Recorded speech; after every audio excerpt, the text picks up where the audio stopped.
ਵਾਹਿਗੁਰੂ ਜੀ ਕਾ ਖਾਲਸਾ ਵਾਹਿਗੁਰੂ ਜੀ ਕੀ ਫਤਿਹ। ਜੀ ਮੌਲਵੀ ਸਿੰਘ ਜੀ, ਸੰਗਤ ਤੋਂ ਕੀ ਭਾਵ ਹੈ? ਸੰਗਤ ਦਾ ਭਾਵ ਹੈ ਜਿੱਥੇ ਗੁਰਮਤਿ ਦੀ ਵਿਚਾਰ ਹੁੰਦੀ ਹੈ ਜਾਂ ਜਿੱਥੇ ਨਾਮ ਜਪਣ ਦੀ ਪ੍ਰੇਰਨਾ। ਹਾਂਜੀ, ਕਿਰਤ ਪ੍ਰੀਤੀ ਖਾਲਸੇ ਦਾ ਜਨਮ ਕਦੋਂ ਹੋਇਆ? ਸਨ 1699 ਈਸਵੀ ਵਿੱਚ ਵਿਸਾਖੀ ਵਾਲੇ ਦਿਨ। ਜੀ ਕਾ ਖਾਲਸਾ ਵਾਹਿਗੁਰੂ ਜੀ ਕੀ ਫਤਿਹ। ਮੇਰਾ ਨਾਮ ਸਮਾ ਪ੍ਰਤਾਪ ਹੈ। ਮੇਰੀ ਉਮਰ 5 ਸਾਲ ਦੀ ਹੈ। ਮੈਂ ਆਪ ਜੀ ਨੂੰ ਪੰਜਾਂ ਪਿਆਰਾਂ ਦੇ ਨਾਮ ਸੁਣਾਉਂਗਾ। ਸੁਣਾਓ ਜੀ। ਹਾਂਜੀ, ਭਾਈ ਦਇਆ ਸਿੰਘ ਜੀ, ਹਾਂ। ਭਾਈ ਹਿੰਮਤ ਸਿੰਘ ਜੀ, ਭਾਈ ਧਰਮ ਸਿੰਘ ਜੀ, ਧਰਮ ਸਿੰਘ ਜੀ, ਭਾਈ ਸਾਹਿਬ ਸਿੰਘ ਜੀ। ਵਾਹਿਗੁਰੂ ਜੀ ਕਾ ਖਾਲਸਾ ਵਾਹਿਗੁਰੂ ਜੀ ਕੀ ਫਤਿਹ। ਮੇਰਾ ਨਾਮ ਦਰਬਾਰ ਸਿੰਘ ਹੈ।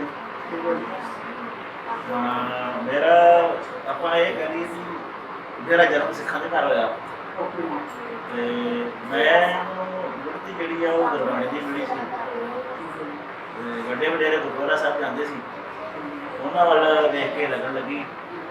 ਪਾਠ ਸਿੱਖਿਆ, ਫਿਰ ਕੀਰਤਨ ਸਿੱਖਿਆ, ਥੋੜ੍ਹੀ ਬਹੁਤੀ ਜਿੰਨੀ ਕੁ ਵਾਹਿਗੁਰੂ ਨੇ ਕਿਰਪਾ ਕੀਤੀ, ਬੁੱਧੀ ਦਿੱਤੀ, ਉਹਦੇ ਨਾਲ ਸ਼ਬਦ ਵਿਚਾਰ ਵੀ ਕੀਤੀ। ਉਸ ਤੋਂ ਉਪਰੰਤ ਸਤਿਗੁਰੂ ਨੇ ਕਿਰਪਾ ਕੀਤੀ ਕਿ ਮੈਨੂੰ ਬਿਜਲੀ ਬੋਰਡ ਵਿੱਚ ਨੌਕਰੀ ਮਿਲ ਗਈ ਤੇ ਮਨ ਵਿੱਚ ਇਹ ਖਿਆਲ ਸੀ ਕਿ ਜੇ ਮੈਨੂੰ ਕੁਛ ਆਉਂਦਾ ਮੈਂ ਕਿਸੇ ਨਾ ਕਿਸੇ ਬੱਚਿਆਂ ਨੂੰ ਕੁਝ ਥੋੜ੍ਹਾ ਬਹੁਤਾ ਕੁਛ ਸਿਖਾ ਕੇ ਜਾਵਾਂ। ਇਹ ਕਿਹੜਾ ਗੁਣ ਆ, ਤੇਰਾ ਭਾਈ ਗੁਰਦਾਸ ਜੀ ਕਹਿੰਦੇ ਆ, ਜੈਸੇ ਸੋਨੇ ਕੇ ਸਾਤ ਮੁੰਦਰਾ ਸਾਤ ਦਿਨ ਤੈਸਾ ਪੁੰਨ ਗੁਰਸਿੱਖ ਕੋ ਸ਼ਬਦ ਸਿਖਾਏ। ਇਸ ਤਰ੍ਹਾਂ ਪੰਕਤੀ ਹੁੰਦੀ ਭਾਈ ਗੁਰਦਾਸ ਜੀ ਦੀ। ਤੇ ਮਨ ਵਿੱਚ ਇਹ ਗੁਣ ਆਇਆ ਤੇ ਵਾਹਿਗੁਰੂ ਨੇ ਕਿਰਪਾ ਕੀਤੀ, ਉਹਨੇ ਆਪ ਕਿਰਪਾ ਕੀਤੀ ਆ ਤੇ ਆ ਬੱਚੇ ਆ ਘੱਟੋ ਘੱਟ 1 ਸਾਲ ਹੋ ਗਿਆ ਸਾਨੂੰ ਕਲਾਸਾਂ ਆਰੰਭ ਕੀਤੀਆਂ ਨੂੰ। ਅਸੀਂ ਕੰਪੀਟੀਸ਼ਨ ਵੀ ਕਰਾਇਆ ਤੇ ਉਹਦੇ ਵਿੱਚ ਵੀ ਬੱਚਿਆਂ ਨੇ ਬੜੀਆਂ ਵਧੀਆ ਪਰਫਾਰਮੈਂਸਾਂ ਦਿੱਤੀਆਂ ਤੇ ਹੁਣ ਵੀ ਅਸੀਂ 20 ਫਰਵਰੀ ਨੂੰ ਜਿਹੜਾ ਉਹ ਅਸੀਂ ਕਰਵਾਉਣ ਜਾ ਰਹੇ ਹਾਂ। ਇਹ ਗੁਰੂ ਨਾਨਕ ਸਾਹਿਬ ਦੀ ਇਹ ਕਿਰਪਾ ਆ ਤੇ ਇਹ ਉਹ ਕਰਵਾ ਰਹੇ ਸੇਵਾ, ਮੈਂ ਨਹੀਂ ਕੁਛ ਵੀ ਕਰਦਾ। ਬਾਬਾ ਜੀ, ਇਹੋ ਜਿਹਾ ਜਿਹੜਾ ਜਜ਼ਬਾ ਆ, ਖਿਆਲ ਆ, ਇਹ ਮਤਲਬ ਬਹੁਤ ਘੱਟ ਲੋਕਾਂ ਦੇ ਦਿਮਾਗ 'ਚ ਹੁੰਦਾ। ਤੁਹਾਡੇ ਇਹ ਕਿਸ ਤਰ੍ਹਾਂ ਮਤਲਬ ਖਿਆਲ 'ਚ ਆਇਆ ਵੀ ਇਹ ਸਾਨੂੰ ਇਸ ਤਰ੍ਹਾਂ ਕਰਨਾ ਚਾਹੀਦਾ? ਖਿਆਲ ਚੇਤਾ ਆ ਜੀ, ਦੇਖੋ ਅਸੀਂ ਉਸ ਸਿੱਖ ਮਿਸ਼ਨਰੀ ਕਾਲਜਾਂ ਦੇ ਵਿੱਚ ਇਸ ਤਰ੍ਹਾਂ ਕਹਿ ਲਈਏ ਵੀ ਉਹਨਾਂ ਦਾ ਨਾ ਪੱਤਰ ਵਿਹਾਰ ਕੋਰਸ ਆ, ਉਹ ਪੜ੍ਹਿਆ, ਕਿਤਾਬਾਂ ਪੜ੍ਹੀਆਂ ਤੇ ਉੱਥੋਂ ਬਹੁਤ ਸਾਰਾ ਜਿਹੜਾ ਗਿਆਨ ਆ ਉਹ ਮਿਲਿਆ ਤੇ ਇੱਕ ਮਨ ਵਿੱਚ ਇੱਕ ਤੜਪ ਪੈਦਾ ਹੋਈ ਕਿ ਪ੍ਰਚਾਰ ਜਿਹੜਾ ਸਹੀ ਆ ਨਾ ਗੁਰਮਤਿ ਦਾ, ਉਹ ਜਿਹੜੀ ਗੁਰੂ ਨਾਨਕ ਸਾਹਿਬ ਦੀ ਗੱਲ ਆ ਨਾ ਉਹ ਨਿਰੋਲ ਲੋਕਾਂ ਤੱਕ ਪਹੁੰਚਣੀ ਚਾਹੀਦੀ ਆ। ਤੇ ਸਾਡੇ ਵਿੱਚ ਜਿਹੜਾ ਹੈ ਨਾ 550 ਸਾਲਾ ਲੰਘ ਕੇ ਗਿਆ ਗੁਰੂ ਨਾਨਕ ਸਾਹਿਬ ਪਾਤਸ਼ਾਹ ਜੀ ਦਾ। ਇੱਕ ਵੀਡੀਓ ਬੜੀ ਵਾਇਰਲ ਹੋਈ ਸੀ, ਬਹੁਤ ਸਾਰੇ ਬੱਚਿਆਂ ਨੂੰ ਗੁਰੂ ਨਾਨਕ ਸਾਹਿਬ ਜੀ ਦੇ ਜਨਮ ਦਿਨ ਦਾ ਵੀ ਪਤਾ ਨਹੀਂ ਸੀ ਵੀ ਕਿਹੜੇ ਦਿਨ ਮਨਾਇਆ ਜਾਂਦਾ। ਸਹੀ ਗੱਲ ਹੈ, ਸਹੀ ਗੱਲ। ਇਹਦੇ ਵਿੱਚ ਤੁਸੀਂ ਦੇਖੋ ਵੀ ਅਸੀਂ ਭਾਵੇਂ ਕੱਤਕ 'ਚ ਮਨਾਉਂਦੇ ਹਾਂ, ਪਰ ਜਿਹੜਾ ਗੁਰੂ ਨਾਨਕ ਸਾਹਿਬ ਦਾ ਅਸਲ ਜਨਮ ਦਿਹਾੜਾ ਉਹ ਵਿਸਾਖ ਵਿੱਚ, ਕਿਉਂਕਿ ਕਰਮ ਸਿੰਘ ਹਿਟੋਰੀਅਨ ਨੇ ਇਹ ਕਿਤਾਬ ਵੀ ਲਿਖੀ ਕੱਤਕ ਕੇ ਵਿਸਾਖ। ਜੇ ਉਹ ਨਿਰਣਾ ਕਰਕੇ ਦੇਖੀਏ ਤੇ ਅਸੀਂ ਆਪਣੇ ਬੱਚਿਆਂ ਨੂੰ ਇਸ ਦੱਸਿਆ ਵੀ ਗੁਰੂ ਨਾਨਕ ਸਾਹਿਬ ਜੀ ਦਾ ਜਿਹੜਾ ਜਨਮ ਆ ਉਹ 15 ਅਪ੍ਰੈਲ 1469 ਈਸਵੀ ਤਲਵੰਡੀ ਰਾਏ ਭੋਏ ਤਲਵੰਡੀ ਨਨਕਾਣਾ ਸਾਹਿਬ ਵਿਖੇ ਹੋਇਆ। ਮਤਲਬ ਉਹ ਜਿਹੜੇ ਬੱਚੇ ਸੀ ਨਾ ਉੱਥੇ, ਉਹਨਾਂ ਨੇ ਕੋਈ ਵੀ ਬੱਚਿਆਂ ਨੇ ਸਹੀ ਸਵਾਲਾਂ ਦੇ ਜਵਾਬ ਨਹੀਂ ਦਿੱਤੇ ਤੇ ਬੜੀ ਮਨ ਨੂੰ ਨਮੋਸ਼ੀ ਜਿਹੀ ਹੋਈ। ਤੇ ਦਰਅਸਲ ਆਪਾਂ ਨੂੰ ਵੀ ਇੰਨਾ ਕੁਛ ਆਉਂਦਾ ਨਹੀਂ ਸੀ। ਉਹ ਵੇਖ ਕੇ ਮਨ ਵਿੱਚ ਤੜਪ ਪੈਦਾ ਹੋਈ ਵੀ ਘੱਟੋ ਘੱਟ ਸਾਨੂੰ ਗੁਰੂ ਨਾਨਕ ਸਾਹਿਬ ਦੇ ਧੀਆਂ ਪੁੱਤਰਾਂ ਦੇ ਨਾਮ, ਮਾਤਾ ਦਾ ਨਾਮ, ਗੁਰੂ ਨਾਨਕ ਸਾਹਿਬ ਦੇ ਮਾਤਾ ਪਿਤਾ ਦਾ ਨਾਮ ਘੱਟੋ ਘੱਟ ਇਹ ਤਾਂ ਸਾਨੂੰ ਆਉਣੇ ਚਾਹੀਦੇ ਆ। ਦੇ ਨਾਲ ਇੱਕ ਗੱਲ ਇਹ ਵੀ ਆਈ ਕਿ ਘੱਟੋ ਘੱਟ ਗੁਰਬਾਣੀ ਜਿੰਨੀ ਕੁ ਆਪਾਂ ਪੜ੍ਹੀਏ ਉਹਦੇ ਅੱਖਰੀ ਅਰਥ ਤੇ ਸਾਨੂੰ ਆਉਣ ਨਾ ਥੋੜ੍ਹੀ ਬਹੁਤੀ। ਸਹੀ ਗੱਲ ਹੈ, ਸਹੀ ਗੱਲ। ਆਪਾਂ ਨਾ ਇਹ ਕੋਸ਼ਿਸ਼ ਕੀਤੀ ਇਹਨਾਂ ਬੱਚਿਆਂ ਨੂੰ ਵੀ ਇਹ ਅੱਖਰੀ ਅਰਥ ਵੀ ਨਾਲ ਕਰਵਾ ਰਹੇ ਹਾਂ। ਇਹਨਾਂ ਬੱਚਿਆਂ ਨੇ 12 13 ਪੌੜੀਆਂ ਦੇ ਅੱਖਰੀ ਅਰਥ ਵੀ ਕੀਤੇ ਆ, ਜਦੋਂ ਮਰਜ਼ੀ ਤੁਸੀਂ ਸੁਣ ਸਕਦੇ ਹੋ। ਤੇ ਬੜੀ ਮਨ ਨੂੰ ਨਾ ਖੁਸ਼ੀ ਹੁੰਦੀ ਹੈ, ਇੱਕ ਅਜੀਬ ਜਿਹਾ ਨਾ ਇੱਕ ਸਕੂਨ ਜਿਹਾ ਮਿਲਦਾ ਵੀ ਮਹਾਰਾਜ ਨੇ ਬੜੀ ਕਿਰਪਾ ਕੀਤੀ। ਨਹੀਂ ਤੇ ਮੈਨੂੰ ਆਪ ਨੂੰ ਖੁਦ ਵੀ ਭਾਵੇਂ ਅਸੀਂ ਪ੍ਰਚਾਰ ਕਰਾਏ ਇਹਦੇ ਵਿੱਚ ਕੋਈ ਸ਼ੱਕ ਨਹੀਂ, ਪਰ ਜਦੋਂ ਸਾਨੂੰ ਕੋਈ ਪੁੱਛ ਲਵੇ ਨਾ ਵੀ ਇੱਕ ਓਂਕਾਰ ਦੇ ਅਰਥ ਸਾਨੂੰ ਨਹੀਂ ਸੀ, ਪਰ ਹੁਣ ਮੁੱਢਲਾ ਜੇ ਬੱਚੇ ਵੀ ਕਰ ਲੈਂਦੇ ਆ, ਇਹ ਉਹ ਕਿਰਪਾ ਹੋਈ ਹੈ ਜੀ 550 ਸਾਲਾ ਜਿਹੜਾ ਮਨਾਇਆ, ਉਹਦੀ ਬਦੌਲਤ ਇਹ ਕਲਾਸਾਂ ਸ਼ੁਰੂ ਹੋਈਆਂ। ਅੱਛਾ ਬਾਬਾ ਜੀ, ਤੁਸੀਂ ਕਹਿ ਰਹੇ ਜੀ ਕਿ ਮੈਂ ਮਤਲਬ ਬਿਜਲੀ ਬੋਰਡ 'ਚ ਸਰਵਿਸ ਵੀ ਕਰ ਰਹੇ ਜੀ, ਤੇ ਫਿਰ ਇਹ ਬੱਚਿਆਂ ਨੂੰ ਤੁਸੀਂ ਟਾਈਮ ਕਦੋਂ ਅਤੇ ਕਿੰਨਾ ਕੁ ਦੇ ਰਹੇ ਹੋ? ਦੇਖੋ ਜੀ, ਐਸੀ ਡਿਊਟੀ ਜਿਹੜੀ ਆ ਉਹ 9 ਤੋਂ 5 ਆ। ਐਮਰਜੈਂਸੀ ਕਿਤੇ ਕੋਈ ਲਾਈਨਾਂ ਲੂਣਾ ਬੰਦ ਹੋ ਜਾਣ ਤੇ ਕਿਤੇ ਭਾਵੇਂ ਸ਼ਾਇਦ ਛੁੱਟੀ ਕਰਾਉਣੀ ਪੈ ਜਾਵੇ, ਤੇ ਸਾਡਾ ਜਿਹੜਾ ਫਿਕਸ ਟਾਈਮ ਉਹ ਰੱਖਿਆ ਗਿਆ 6 ਵਜੇ ਤੋਂ ਲੈ ਕੇ 7:30 ਵਜੇ ਤੱਕ ਬੱਚਿਆਂ ਦੀ ਗੁਰਬਾਣੀ ਦੀ ਕਲਾਸ, ਸਵਾਲ ਜਵਾਬਾਂ ਦੀ ਜਿਹੜੀ ਹੈਗੀ ਹੈ, ਗੁਰਮਤਿ ਦੇ ਸਵਾਲਾਂ ਜਵਾਬ ਨਾਲ ਪਲੱਸ 7:30 ਤੋਂ 8 ਵਜੇ ਤੱਕ ਬੱਚਿਆਂ ਨੇ ਰਲ ਕੇ ਸਾਰਿਆਂ ਨੇ ਰਹਿਰਾਸ ਸਾਹਿਬ ਦਾ ਪਾਠ ਇੱਕ ਪੰਗਤੀ ਇਹਨਾਂ ਪੜ੍ਹਨੀ, ਜਿੱਦਾਂ ਬੀਬੀਆਂ ਸੁਖਮਨੀ ਸਾਹਿਬ ਪੜ੍ਹਦੀਆਂ, ਇਸ ਤਰ੍ਹਾਂ ਸਾਰੇ ਬੱਚੇ ਜਿਹੜੇ ਆ ਉਹ ਰਹਿਰਾਸ ਸਾਹਿਬ ਦਾ ਪਾਠ ਕਰਦੇ ਆ।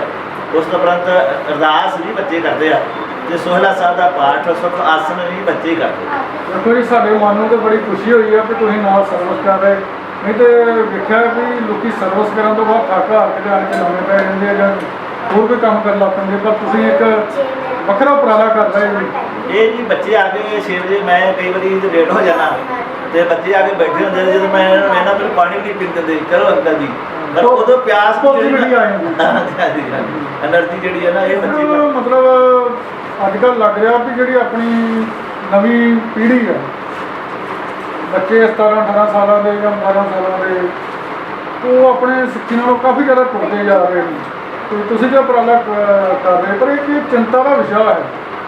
ਬਿਲਕੁਲ ਜੀ, ਚਿੰਤਾ ਦਾ ਵਿਸ਼ਾ ਹੈ। ਦੇਖੋ, ਸਾਡਾ ਇਤਿਹਾਸ ਸਾਨੂੰ ਦੱਸਦਾ ਕਿ ਇਹ ਜਿਹੜੇ ਬੱਚੇ ਆ, ਇਹਨਾਂ ਨੂੰ ਜੋ ਮਾਤਾ ਫਰੀਦ ਦੀ ਲਾਜ ਦਿੰਦੇ ਰਹੀ ਸ਼ੱਕਰ ਦਾ, ਕਿ ਉਹਨਾਂ ਸਮਿਆਂ ਦੇ ਵਿੱਚ ਸ਼ੱਕਰ, ਖੰਡ, ਨਵਾਤ, ਗੁੜ, ਮੱਖਣ, ਮਾਝਾ, ਦੁੱਧ, ਹਾਂਜੀ, ਇਹ ਜਿਹੜੀਆਂ 5 ਚੀਜ਼ਾਂ ਸੀ, ਇਹ ਬੜੀਆਂ ਮਿੱਠੀਆਂ ਗਿਣੀਆਂ ਗਈਆਂ, ਤੇ ਬੱਚਿਆਂ ਨੂੰ ਮਿੱਠਾ ਖਾਣ ਦਾ ਲਾਲਚ ਹੁੰਦਾ ਸੀ, ਤੇ ਉਹ ਮਾਂ ਨੇ ਮਿੱਠੇ ਦਾ ਲਾਲਚ ਦੇ ਕੇ ਉਹਨੂੰ ਜੋੜਿਆ। ਅੱਜ ਸਾਡੇ ਮਾਪਿਆਂ ਨੂੰ ਇਹ ਗੱਲ ਦੀ ਲੋੜ ਆ ਵੀ ਇਹਨਾਂ ਬੱਚਿਆਂ ਨੂੰ ਅੱਜ ਅਸੀਂ ਲਾਲਚ ਦੇ ਕੇ ਕਿਸੇ ਵੀ ਕਿਸਮ ਦਾ, ਭਾਵੇਂ ਉਹ ਛੋਟੀਆਂ ਛੋਟੀਆਂ ਇਹਨਾਂ ਦੀਆਂ ਮੰਗਾਂ ਹੁੰਦੀਆਂ, ਇਹ ਮਤਲਬ ਤੁਸੀਂ ਇਹ ਪੇਰੈਂਟਸ ਨੂੰ ਵੀ ਨਾਲ ਹੀ ਮੈਸੇਜ ਦੇ ਰਹੇ ਜੀ। ਹਾਂ, ਵੀ ਜੇ ਸਾਡੇ ਬੱਚੇ, ਸਾਡੇ ਮਾਪੇ ਜਿਹੜੇ ਆ ਆਪਣੇ ਬੱਚਿਆਂ ਨੂੰ ਚਾਹੁਣ ਤਾਂ ਉਹ ਗੁਰਮਤਿ ਨਾਲ ਜੋੜ ਸਕਦੇ ਆ। ਪਰ ਮੈਂ ਮਹਿਸੂਸ ਕੀਤਾ ਵੀ ਬਹੁਤ ਸਾਰੇ ਜਿਹੜੇ ਲੋਕ ਨੇ, ਜਿਹੜੇ ਚੰਗੇ ਲੋਕ ਨੇ ਨਾ, ਉਹ ਤਾਂ ਚਾਹੁੰਦੇ ਆ ਕਿ ਗੁਰਮਤਿ ਦੀ ਸਿੱਖਿਆ ਬੱਚਿਆਂ ਨੂੰ ਮਿਲਣੀ ਚਾਹੀਦੀ ਆ, ਪਰ ਬਹੁਤ ਸਾਰੇ ਅਣਜਾਣ ਵੀ ਲੋਕ ਨੇ ਜਿਹੜੇ ਉਹ ਇਸ ਅਹਿਮੀਅਤ ਨੂੰ ਸਮਝਦੇ ਹੀ ਨਹੀਂ ਕਿ ਇਹਦੀ ਕੋਈ ਲੋੜ ਹੈ। ਜੇਕਰ ਅਸੀਂ ਇਸ ਚੀਜ਼ ਨੂੰ ਸਮਝਾਂਗੇ ਵੀ ਗੁਰਮਤਿ ਬੱਚਿਆਂ ਨੂੰ ਲੋੜ ਆ, ਤੇ ਆਉਣ ਵਾਲਾ ਜਿਹੜਾ ਸਾਡਾ ਸਮਾਂ ਉਹ ਬੜਾ ਵਧੀਆ ਹੋ ਸਕਦਾ, ਸਾਡਾ ਸਮਾਜ ਜਿਹੜਾ ਉਹ ਬੜਾ ਵਧੀਆ ਬਣ ਸਕਦਾ। ਬੱਚਿਆਂ ਨੂੰ ਜਿਹੜੀ ਹੈ ਨਾ, ਉਹ ਹੁਣ ਤੋਂ ਹੀ ਬਚਪਨ ਤੋਂ ਹੀ ਆਪਾਂ ਜਿਸ ਤਰ੍ਹਾਂ ਬਾਬੇ ਫਰੀਦ ਨੂੰ ਲਾਇਆ ਉਹਦੀ ਮਾਂ ਨੇ, ਇਸੇ ਤਰ੍ਹਾਂ ਸਾਡੇ ਜਿਹੜੇ ਸਮਾਜ ਦੇ ਵਿੱਚ ਵਿਚਰਨ ਵਾਲੇ ਬੱਚਿਆਂ ਦੇ ਮਾਤਾ ਪਿਤਾ, ਜੇ ਵੀ ਉਹ ਲਗਨ ਨੂੰ ਸਮਝ ਜਾਣ, ਤੇ ਸਾਡੇ ਵੀ ਬੱਚੇ ਸਾਡਾ ਨਾਂ ਜਿਹੜਾ ਉਹ ਰੁਸ਼ਨਾ ਸਕਦੇ ਆ। ਬੱਚਿਆਂ ਦਾ ਜਿਹੜਾ ਉਹ ਬਹੁਤ ਯੋਗਦਾਨ। ਅੱਛਾ ਬਾਬਾ ਜੀ, ਇਹ ਨਾ ਮਤਲਬ ਆਪਣਾ ਤੁਸੀਂ ਤੁਹਾਡਾ ਕੋਈ ਮਤਲਬ ਗਰੁੱਪ ਵੀ ਬਣਿਆ ਹੋਇਆ, ਟੀਮ ਬਣੀ ਹੋਈ ਹੈ, ਜਾਂ ਕਿਸ ਤਰ੍ਹਾਂ ਕੋਈ ਸੁਸਾਇਟੀ ਬਣੀ ਹੋਈ ਹੈ, ਜਾਂ ਆਪਾਂ ਕਹਿ ਲਈਏ ਵੀ ਮਤਲਬ ਕੋਈ ਸੁਸਾਇਟੀ ਕੋਈ ਹੈਲਪ ਕਰਾ ਰਹੀ ਹੈ, ਜਾਂ ਕਿਸ ਤਰ੍ਹਾਂ? ਹੈਲਪ ਤੇ ਵੇਖੋ ਜੀ, ਗੁਰੂ ਦਾ ਸੰਬੰਧ ਹੈ ਜਿਹੜਾ, ਉਹੀ ਜਿਹੜਾ ਉਹ ਕੰਮ ਆ ਰਿਹਾ, ਕਹਿ ਲਈਏ ਵੀ ਲੋਕਾਂ ਦਾ ਲੰਗਰਾਂ ਵਾਲੇ ਪਾਸੇ, ਛਬੀਲਾਂ ਵਾਲੇ ਪਾਸੇ ਬੜਾ ਜਿਹੜਾ ਵੱਡਾ ਰੁਝਾਨ ਆ, ਪਰ ਇਸ ਪਾਸੇ ਜਿਹੜਾ ਨਾ ਉਹ ਬਹੁਤ ਘੱਟ। ਸਾਡੇ ਕੀਰਤਨ ਦਰਬਾਰਾਂ 'ਤੇ ਅਸੀਂ ਲੱਖਾਂ ਰੁਪਈਆ ਖਰਚ ਕਰ ਦਿੰਦੇ ਹਾਂ, ਪਰ ਜਦੋਂ ਇਹ ਪ੍ਰਚਾਰ ਦੀ ਗੱਲ ਆਉਂਦੀ ਹੈ, ਇਹ 50,000 ਰੁਪਈਆ ਵੀ ਲਾਉਣ ਨੂੰ ਤਿਆਰ ਨਹੀਂ ਹੁੰਦੇ। ਪਰ ਗੁਰੂ ਮਹਾਰਾਜ ਨੇ ਕਿਰਪਾ ਕੀਤੀ, ਆਪਾਂ 1-2 ਸੁਸਾਇਟੀਆਂ ਨਾਲ ਵੀ ਗੱਲ ਕੀਤੀ ਆ ਵੀ ਅਭੀ ਅਗਰਾਈ ਨਹੀਂ ਕਰਨੀ ਆਪਣੇ ਦਸਵੰਧ ਦੇ ਨਾਲ, ਜਾਂ ਕਈ ਸੁਸਾਇਟੀਆਂ ਇਹੋ ਜਿਹੀਆਂ ਹੈਗੀਆਂ ਜਿਹੜੇ ਸੁਖਮਨੀ ਸਾਹਿਬ ਦੇ ਪਾਠ ਕਰਦੀਆਂ, ਪਰ ਉਹ ਮਾਇਆ ਜਿਹੜੀ ਆ ਉਹ ਕਿਸੇ ਗੁਰਦੁਆਰੇ ਨਹੀਂ ਦਿੰਦੇ, ਉਹ ਸਗੋਂ ਲੋੜਵੰਦਾਂ ਦੀ ਮਦਦ ਕਰਦੇ ਆ। ਤੇ ਉਹੋ ਜਿਹੀਆਂ ਸੁਸਾਇਟੀਆਂ ਨੂੰ ਵੀ ਅਸੀਂ ਪ੍ਰੇਰਨਾ ਕੀਤੀ ਆ ਵੀ ਤੁਸੀਂ ਕਿਰਪਾ ਕਰੋ ਵੀ ਜਦੋਂ ਬੱਚਿਆਂ ਦੇ ਕੰਪੀਟੀਸ਼ਨ ਹੁੰਦੇ ਆ ਨਾ, ਇਹਨਾਂ ਦੇ ਨਾਮ ਜਿਹੜੇ ਨਾ ਉਹ ਵੱਡੇ ਵੱਡੇ ਤਗੜੇ ਹੋਣੇ ਚਾਹੀਦੇ, ਜਿਹੜਾ ਬੱਚੇ ਜਿਹੜੇ ਨਾ ਇਹ ਇਸ ਲਾਲਚ ਵਿੱਚ ਆ ਕੇ ਗੁਰਬਾਣੀ ਨਾਲ ਜੁੜ ਸਕਣ। ਤੇ ਉਹਨਾਂ ਨੇ ਸਾਨੂੰ ਸਹਿਮਤੀ ਵੀ ਦਿੱਤੀ ਆ ਵੀ ਅਸੀਂ ਵੱਧ ਤੋਂ ਵੱਧ ਜਿਹੜਾ ਉਹ ਸਹਿਯੋਗ ਕਰਾਂਗੇ, ਤੇ ਬੱਚਿਆਂ ਨੂੰ ਅਸੀਂ ਪਹਿਲਾਂ ਹੀ ਵਧੀ 5500 ਰੁਪਏ ਦਾ ਪਹਿਲਾ ਨਾਮ ਰੱਖਿਆ। ਉਸ ਤੋਂ ਸਾਡੇ ਜਿਹੜੇ ਨਾਮ ਹੈ ਉਹ 2500 ਰੁਪਏ। ਇਹ ਕਿੰਨੀ ਤਰੀਕ ਨੂੰ ਤੁਸੀਂ ਮਤਲਬ ਪ੍ਰੋਗਰਾਮ ਕਰਦੇ ਜੀ? ਅਸੀਂ ਹਰ ਸਾਲ ਨਾ ਪਹਿਲਾਂ ਤਾਂ ਅਸੀਂ ਕੀਰਤਨ ਦਰਬਾਰ ਕਰਾਉਂਦੇ ਸੀ, ਬਾਬਾ ਦੀਪ ਸਿੰਘ, ਧੰਨ ਧੰਨ ਬਾਬਾ ਦੀਪ ਸਿੰਘ ਜੀ ਦੇ ਆਗਮਨ ਪੁਰਬ ਦੀਆਂ ਖੁਸ਼ੀਆਂ ਵਿੱਚ ਫਰਵਰੀ ਦੇ ਵਿੱਚ ਕਰਾਉਂਦੇ ਸੀ।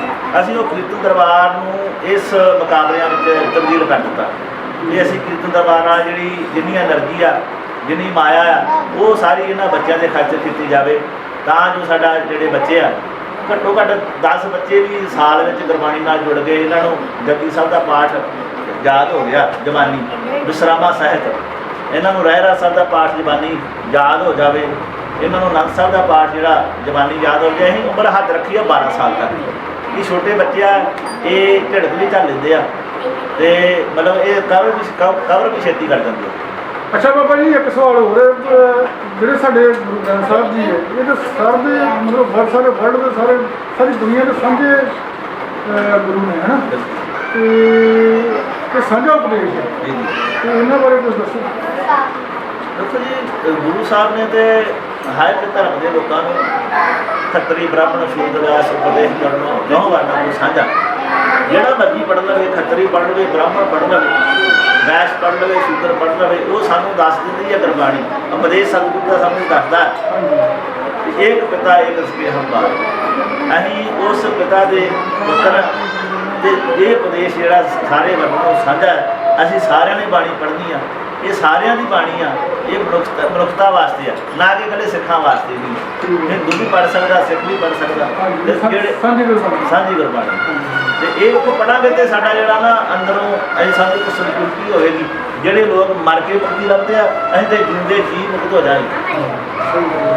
ਦੇਖੋ ਇਹ ਜਿਹੜੀਆਂ ਗੱਲਾਂ, ਇਹ ਮੁਕਤੀ ਦੀਆਂ ਗੱਲਾਂ, ਜਦੋਂ ਅਸੀਂ ਜਾਤ ਪਾਤ ਤੋਂ ਉੱਪਰ ਉੱਠ ਕੇ ਧਰਮਾਂ ਤੋਂ ਉੱਪਰ ਉੱਠ ਕੇ, ਜਿਸ ਤਰ੍ਹਾਂ ਸਾਡੇ ਵੀਰ ਉਸੇ ਸੇਵਾ ਕਰ ਰਹੇ ਆ ਦਿੱਲੀ ਵਿਖੇ, ਜੋ ਉੱਥੇ ਕਿੰਨੀ ਉਹ ਗੁਰੂ ਨਾਨਕ ਸਾਹਿਬ ਦੀ ਫਿਲਾਸਫੀ ਨੂੰ ਲੋਕਾਂ ਨੇ ਸਲਾਹਿਆ ਉੱਥੇ, ਤੇ ਸਾਰੇ ਸੰਸਾਰ ਵਿੱਚ ਉਹ ਜਿਹੜੀ ਆ ਉਹ ਗੁਰੂ ਨਾਨਕ ਸਾਹਿਬ ਦੇ ਸਿਧਾਂਤਾਂ ਦੀ ਕੋਈ ਜਾਤ ਪਾਤ ਦਾ ਕੋਈ ਚੱਕਰ ਕੋਈ ਵਿਤਕਰਾ ਨਹੀਂ। ਉਸੇ ਮੁਸਲਮਾਨ ਵੀ ਆ, ਉਸੇ ਹਿੰਦੂ ਵੀ ਆ, ਉਸੇ ਸਿੱਖ ਵੀ ਨੇ, ਉਸੇ ਈਸਾਈ ਵੀ ਨੇ, ਜਿਹੜੇ ਧਰਮ ਤੋਂ ਉੱਪਰ ਉੱਠ ਕੇ ਲੋਕ ਉਹ ਜੁੜੇ ਹੋਏ। ਤੇ ਤੁਸੀਂ ਸਾਡੇ ਸਿੱਖ ਸਿੰਘ ਚੈਨਲ ਰਾਹੀਂ ਸਾਰੀ ਸੰਗਤ ਨੂੰ ਕੀ ਮੈਸੇਜ ਦੇਣਾ ਚਾਹੁੰਦੇ ਹੋ? ਮੈਂ ਜੀ ਮੈਸੇਜ ਇਹ ਦੇਣਾ ਚਾਹੁੰਦਾ ਕਿ ਜਿੰਨੇ ਵੀ ਰਾਗੀ ਗ੍ਰੰਥੀ ਪਾਠੀ ਸਿੰਘ ਨੇ, ਜਿਨ੍ਹਾਂ ਨੂੰ ਵਾਹਿਗੁਰੂ ਨੇ ਜਿੰਨੀ ਕੁ ਬੁੱਧੀ ਬਖਸ਼ੀ ਆ, ਉਹ ਆਪਣੀ ਬੁੱਧੀ ਅਨੁਸਾਰ ਤੇ ਗੁਰਮਤ ਅਨੁਸਾਰ ਇਹਨਾਂ ਬੱਚਿਆਂ ਨੂੰ ਕੋਈ ਨਾ ਕੋਈ ਗੁਣ ਦੇ ਕੇ ਜਾਈਏ। ਜੇ ਮੈਂ ਪਾਠੀ ਹਾਂ ਜਾਂ ਮੈਂ ਰਾਗੀ ਹਾਂ, ਤੇ ਕਿਸੇ 5 ਬੱਚਿਆਂ ਨੂੰ ਅਸੀਂ ਸਿੱਖਿਆ ਗੁਰਮਤੀ ਦੇ ਦਈਏ, ਗੁਰਬਾਣੀ ਨਾਲ ਜੋੜ ਦਈਏ, ਜਾਂ ਕੀਰਤਨ ਸਿਖਾ ਦਈਏ, ਜਾਂ ਸ਼ਬਦ ਜ਼ਬਾਨੀ ਇਹਨਾਂ ਨੂੰ ਅਰਥ ਕਰਾ ਦਈਏ, ਅੱਖਰੀ ਅਰਥ ਕਰਾ ਦਈਏ, ਤੇ ਮੈਂ ਕਹਿੰਦਾ ਸਮਝਦਾ ਹਾਂ ਵੀ ਇਹ ਸਾਡੀ ਵੱਡੀ ਪ੍ਰਾਪਤੀ ਹੋਊਗੀ। ਅਸੀਂ ਇਸ ਸੰਸਾਰ ਤੋਂ ਕੋਈ ਦੁੱਖ ਜਿਹੜਾ ਜਿੱਦਾਂ ਸਤਿਗੁਰੂ ਨੇ ਆਖਿਆ, ਇਹ ਲੋਕ ਸੁਖੀਏ ਪਰ ਲੋਕ ਸਹੇਲੇ ਵਾਲਾ ਸਾਡਾ ਜਿਹੜਾ ਜੀਵਨ ਉਹ ਬਣ ਜੂਗਾ। ਇਹ ਤਾਂ ਹੀ ਬਣਨਾ ਆ ਜੇ ਸਾਡੇ ਮਨ ਅੰਦਰ ਪਰਉਪਕਾਰ ਦੀ ਭਾਵਨਾ ਹੋਵੇ। ਇਹ ਜੀ ਸਾਡੇ ਪੰਜਾਬ ਬਿਜਲੀ ਬੋਰਡ ਦੇ ਸਰਵਿਸ ਕਰ ਰਹੇ ਨੇ ਦਿਲਬਾਗ ਸਿੰਘ ਜੀ, ਇਹਨਾਂ ਨਾਲ ਮਿਲ ਕੇ ਬਹੁਤ ਖੁਸ਼ੀ ਹੋਈ। ਤੇ ਬਾਬਾ ਜੀ ਤੁਹਾਡੇ ਵਿਚਾਰ ਸੁਣ ਕੇ ਬਹੁਤ ਆਨੰਦ ਆਇਆ। ਵਾਹਿਗੁਰੂ ਜੀ ਕਾ ਖਾਲਸਾ।